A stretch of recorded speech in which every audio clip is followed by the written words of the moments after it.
Hello, my friend. What are you doing here? You caught me on dad duty. I am here in the Morrison's car park waiting for Abby to come out of the college and thought, hey, why not just put a quick video together? Let's continue on our Advent journey. And this peculiar space, to be honest, is fairly appropriate because we are claiming back the reality of Christmas. Christmas isn't us papering over reality. The Advent story isn't us putting our head in the sand because the world is horrible. I mean, the world is pretty horrible in places, but that's not what this is about. This is an engagement with reality. This is us connecting to what reality really is, and then it empowers us to live in the way that God has called us to live. That's how this thing works. And I thought I want to go, not a tangent, I want to just put the backdrop that Jesus has come into, because sitting here on this wet, grey, blowy December day, nothing's very Christmassy right now. And the fact is, when Jesus was born, it wasn't very Christmassy. So where are we? We've got Mary and Joseph. They've got this newborn infant, this miraculously conceived child. They're probably around Joseph's house, and hold on to the miracle there. Don't listen to these people who want to deny the virgin birth or claim it was a power rape. I just find that whole thing utterly disgusting, and I get why the world would buy it. They're blind to this. They're deceived. They don't think there's a God, and they think we're crazy, and I understand that. But I tell you what, if you're in a church and they're telling you it wasn't a virgin birth, if they're telling you that Joseph was involved or a Roman soldier was involved, find another church, because that preacher has got no right to speak into your life. The word of God is truth. We might misunderstand it. We might not understand what's going on, but this not with it all the time.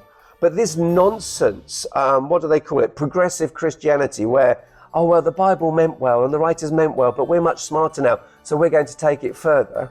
Oh, dear Lord. I mean, dumb equals stupid. No, you're not smarter than the Apostle Paul. No, you didn't get a deeper revelation of Christ than the writers of the New Testament. You didn't get Yahweh reveal the truth to you like he did to the writers of the Old Testament. You're just wrong. And honestly, we need to draw that line. We need to call this out because it's bad for us and it damages our witness to the world. It's a compromise with darkness, and that's not how we want to live. And look at me ranting here on an Advent video. Well, I guess it's kind of appropriate because Jesus, he comes into a difficult family situation to start with. But my goodness, what was going on around him politically. And I want to draw something in here that's not going to sound very Christmassy. Actually, he is parachuting right into the middle of the operation of the Antichrist. I mean, this is an invasion. God is invading the world, and he is coming right under the nose of the devil. Now, if you go to Revelation chapter 13, it's a fairly trippy chapter, if we're honest. And, that's the style of this prophetic writing. You're not supposed to take it literally. It is a figurative language and really embellished, full of exaggeration and numbers and monsters and things falling out the sky. But then they point to a concrete reality. And in Revelation 13, you've got the dragon, and then that's the devil, obviously, who then empowers the beast. And the beast here, these are powerful rulers, and we've had loads of them through the centuries. And then they empower other political forces. And then in this chapter, you actually get a talking statue as well, which is, that's interesting. I mean, things happen at Christmas, don't they? But I think what you've got here is specifically is you've got Satan empowering Caesar, empowering the local authorities who are sticking up statues everywhere, and they're not there for us to go, oh, well, wasn't that great? It's not like looking at a statue of Martin Luther King or Mother Teresa or Winston Churchill or anything like that. This is a statue that's saying, we are watching you. This is worse than the elf on the shelf. This is not that you're not going to get any presents. This is, we're going to kill you. And so I think that's what this chapter is about. That's what that's pointing to. And we see that repeated again and again. Well, of course, it was going on in Jesus' time. You've got Satan lurking invisibly in the background. You've got Caesar from Rome controlling everything. You've got the local procurator, so like Pilate when Jesus was sacrificed himself. You've got the local representative. But then it takes on a really complex side as well, because you've got a fake king of the Jews. You know, locally, you've got the Roman authorities. You've got Herod, the fraud, the fake. You know, he's a wicked, wicked man.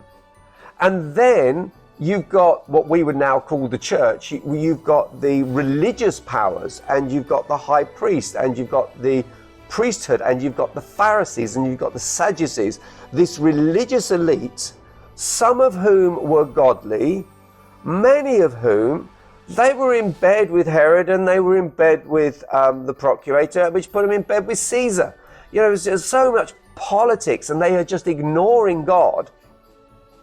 And they have a pattern of dealing with people who speak up for God.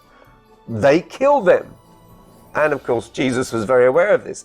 This is what Jesus has come into. Now, I think that's really helpful historically, because it gives us a picture of what's going on. But it also shows us that today, when we see the darkness influencing governments, you know, where you go to countries where Christians are literally having their heads cut off, they're literally having their houses burnt down, you know, and things are shifting in the West as well, where the forces, you know, with the whole woke movement, you know, which is so sanctimonious. I mean, talk about painted sepulchres, you know, all clean on the outside. Oh, look how nice and kind we are. But if you disagree with us, we'll kill you. I mean, they're disgusting on the inside. I mean, it's hideous, and they're trying to make the Bible hate speech. You know, be aware of these things, but don't be afraid. Jesus said, in this world you'll have trouble, and he modeled it for us. He came into the darkness. He came into the chaos. By the age of 30, he had been identified as an enemy of the state by telling people how to get saved, by telling them that there was a God, by telling them that this God is actually going to hold us to account. And if we have rejected him, you know, if a person rejects God, God says, well, thy will be done. And then you just stay rejected from God for, you know, forever, in whatever form that takes. The world doesn't like that message. Why? Because the devil doesn't like that message. But Jesus says, be of good cheer. I have overcome the world. And that's the Advent thing for us now, is we can look back to the first Advent. We've got the reassurance that Jesus is raised from the dead. He's told us what's going to happen, and we can look forward now. We don't know the details. I think when people start plotting out the end times, yeah, that's not my scene. You know, they just keep getting proven wrong. It sells books, people pay for the conferences, but they've never been right. I didn't hear anyone going, no, watch out, there's a pandemic coming next year.